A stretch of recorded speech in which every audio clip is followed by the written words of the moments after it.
Hello, everyone. This is a video recording with Cathy Antonelli of Bethany, Connecticut, teaching us how to plant milkweed and have it actually work. So hi, Cathy. Thank you so much for doing this. And as you know, I have tried and failed so often to grow milkweed from seed, and I hear you're wonderful at doing this. Could you please tell us how to actually grow milkweed from seed? I'd be happy to share my experiences, and I, like you, failed the first times I tried.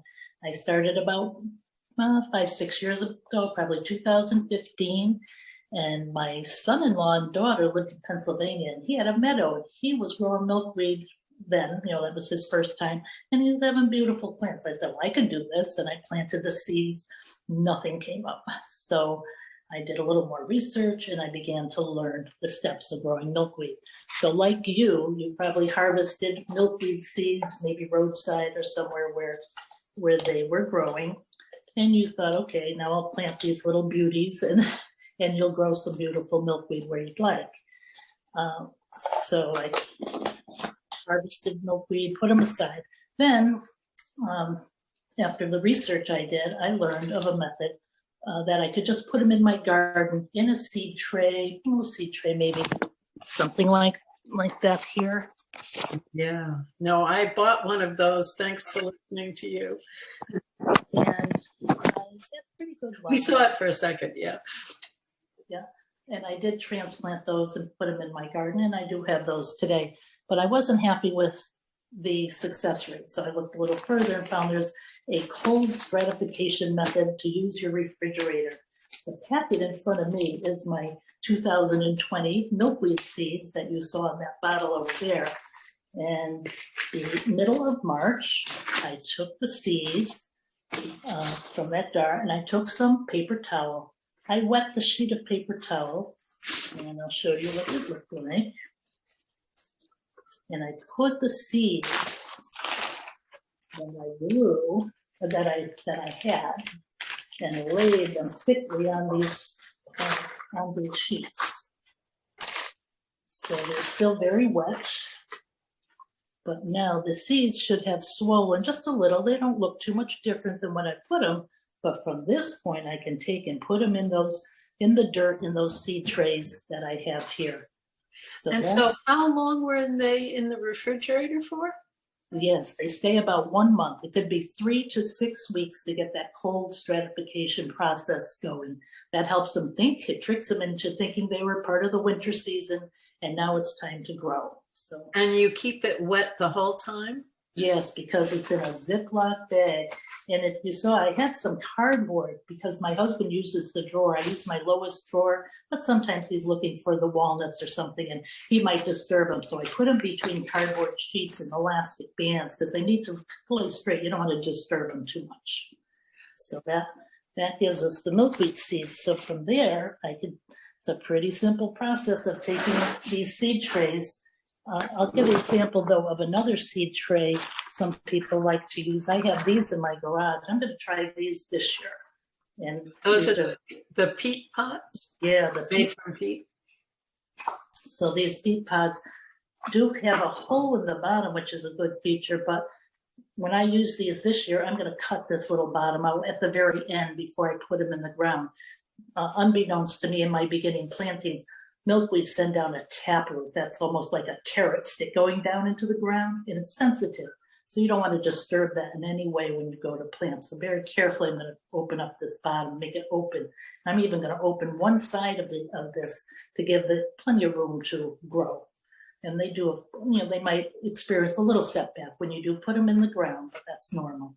So that's another growing piece you could use. And another one, some people might have lots of these little 2-inch individual pots. You could use these, whatever you wish. Put some soil in them, and they're good to go. And I'm a good recycler, so I take my takeout food trays, and I could put 4 or 6 of these in here, and then I could keep my plants growing and keep my countertops from getting wet. So And do you have to keep the seedlings moist the whole time? Yes, yeah, right now they're very moist in here, and the dirt I prepared has also been wet down. It's all wet and ready to be planted. And I won't need to water these for a few days. I'm gonna watch, depending on how sunny and warm it is, how quickly the soil dries out. I usually have been watering from the top, but I was just rereading American Meadows recommendation. They say you even water from the bottom, like this tray, that black tray I just showed you. You could put just a half inch of water in there, let them soak the water up from the bottom. That's kind of more natural, because the taproot, you're not going to have to water this once it's established. It's going to find the water in the ground. So that's kind of a natural way for the plant to grow. And you keep these inside by a window? Yes, they take probably 3 to 6 weeks to grow, about 3 to 5 inches high. And so I'm going to keep them, and they'll take first 1 to 2 weeks to sprout, and then another up to 3 weeks to grow tall enough to put outside. So I'll keep them inside. I have a sunroom, so maybe come May 1st, I'll probably put them out here in the sunroom near the windows so they get plenty of light. But in the meantime, I'll put them in my front living room. I have a small table well covered with plastic, and I'm going to put them on that and let them get the natural south sunlight for about a month, and then move them to the warmer sunroom. But they're pretty hardy. They do grow pretty well, and they take a little bit of abuse. If you forgot to water them, give them a good watering. You know, if they've wilted, they're pretty resilient, I found. That's a good thing. I'm not the best gardener. Ask my husband.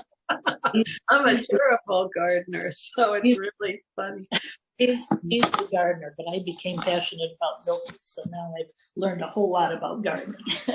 Now, we can see the poster of the butterflies behind you. Yeah, I did that deliberately to show that there's the monarch is way up there. A little closer. The beautiful monarch that will come is above my finger here. And then the look-alike is smaller. It's called the viceroy. They're very similar. And those prominent ones, my late sister, got me interested. My husband and I interested in butterflies. So we bought this poster to help our butterfly recognition skills improve. You must have a lot of butterflies in your garden now, huh? It's much better. It's much better because we do grow more varieties of plants that do well with that. I'm going to move my seed tray. Let me see if I can figure out a way to make it high enough for the screen. So give me a second. You talked before, if you don't mind my talking to you as you're doing that. Oh, it's good.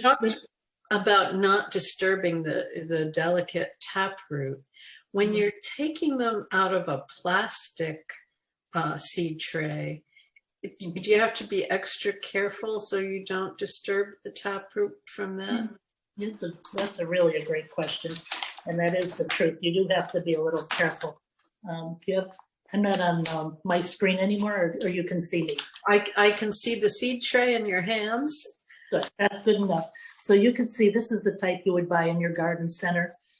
So you could take and kind of push from the bottom and wiggle a little bit and take the plant out. Or I might use my popsicle stick and loosen at the edge a little bit and lift them out, because they will start growing some roots to the side as well as that taproot, and lift them out. Or you could be even more fussy, take a thin scissor and snip down and peel, because these are pretty soft. You could peel them apart and you could take them out that way. So I think this American Meadow expert that I just talked about, he prefers these because this part will biodegrade. And like I said, I would take the bottom out and really let the taproot go down easily into the subsoil.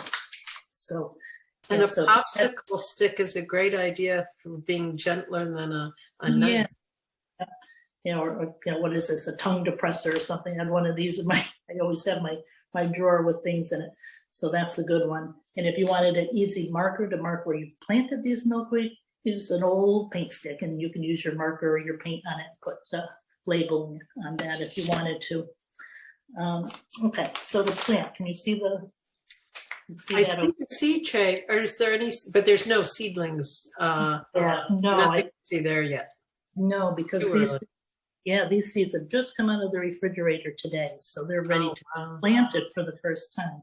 So I can't show you the seedlings, but I would take this, I'll take my popsicle stick, and in each of these 6, I'll put about a half inch hole or half-inch depression.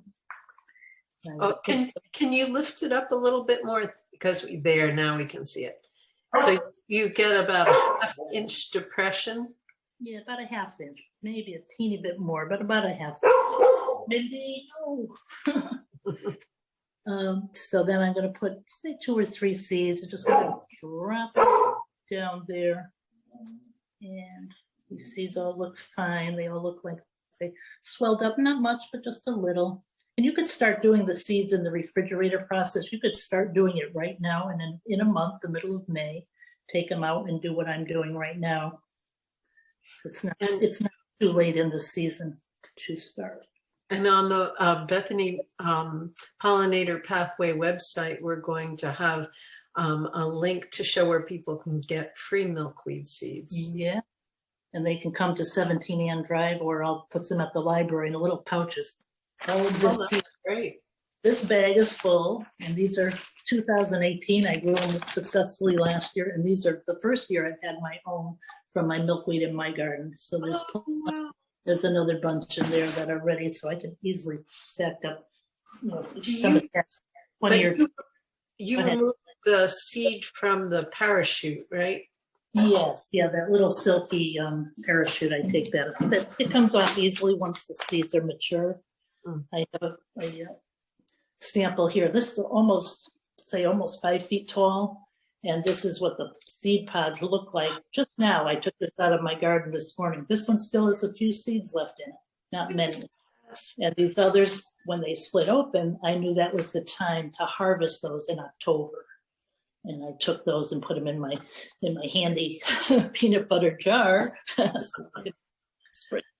So the stalks look pretty spent out in this time of year, but in the spring and summer, they're nice and green, and they're very sturdy. They don't easily bend over. They can hold that. All those milkweed leaves and all the nice flower that grows on the top. So I've got my pot, and I took some soil, and I can easily just take a little bits of soil, maybe a half an inch, half a spoonful or so over each one of these. And this soil is all damp. It's damp all the way through. And this topsoil is damp. I'm going to put some in each hole, and then I'll tap it down with my finger like you would expect to do. And if 2 or 3 come up, you could pinch 1 or 2 out and just leave one sturdy one once they grow. Again, 1 to 2 weeks before they'll sprout up. And I don't pat it too hard, just tap it so that the little plant is kind of tender and you want to be able to come up. So in a few minutes' time, voila, you're ready to start growing your own milkweed. That's fantastic. And when you say you transplant them when they're about 3 or 5 inches, do you have to wait for all frost to have passed? So you want it to do it like end of May, beginning of June? I would say by the middle of May is usually very safe because they do stand some cold. Yeah. So And do you have to water them after you transplant them? I would keep them watered only, make sure the dirt you place them in is wet first. And if that's wet, then water them once a week for a month or a couple months. But you know how August, we often get a dry spell. So the first year I watered on a regular basis, a weekly basis, especially in August when it was dry. But now that they're established, I think I mentioned earlier, the taproot goes down pretty deep and it'll seek water from your groundwater. Fantastic. Yeah. And many of us in Bethany even have like underground rivers. Exactly. Like under the library. Is there a river under the library? There's a stream or some groundwater that's causing havoc to the children's room, I understand. So we should plant some milkweed in there, huh? Yeah. I'm hoping to get this, what's her name? Nancy will find a location maybe in the back to make a milkweed garden, because it should be contained where you're not going to interfere with other plantings that you have, because they'll send out tubers. The first year I had my 6 plants and they grew nice. The second year I all of a sudden had 12. I said, well, I didn't plant anymore. I must have put seeds and they grew. But I did a little more research and come to find out the taproot, and the plant is happy. It'll send out roots sideways, sends out shoots sideways, and then it'll send a new taproot down and a new plant will grow. So now I have 40. Oh, and I didn't plant anymore from the first. This is why you're able to give milkweed seeds to everybody. Yes, that's why. Exactly why. And I have plenty left over now. Can I ask the kind of setting also in terms of sun, things like what kind of setting do they grow in best? They love a sunny location. My location is about half sun. It gets morning shade, but by noon, 1 o'clock, has plenty of sun until sundown in the summertime is 7, 8 o'clock at night. So it's been happy with that. And it's at the part where my property slopes a little. So when there's rain, the water will not pool there, but I know that that's water, the water will stay there. So I think that's been important. And you don't have to fuss too much with your soil. You don't have to, I got to go buy composting soil and potting, planting soil, Miracle Grow. No, they're very natural. They grow in almost no fertilizer. I've never fertilized them. They don't need anything. It's a native planting, which is, kind of a beautiful thing. That's how they live.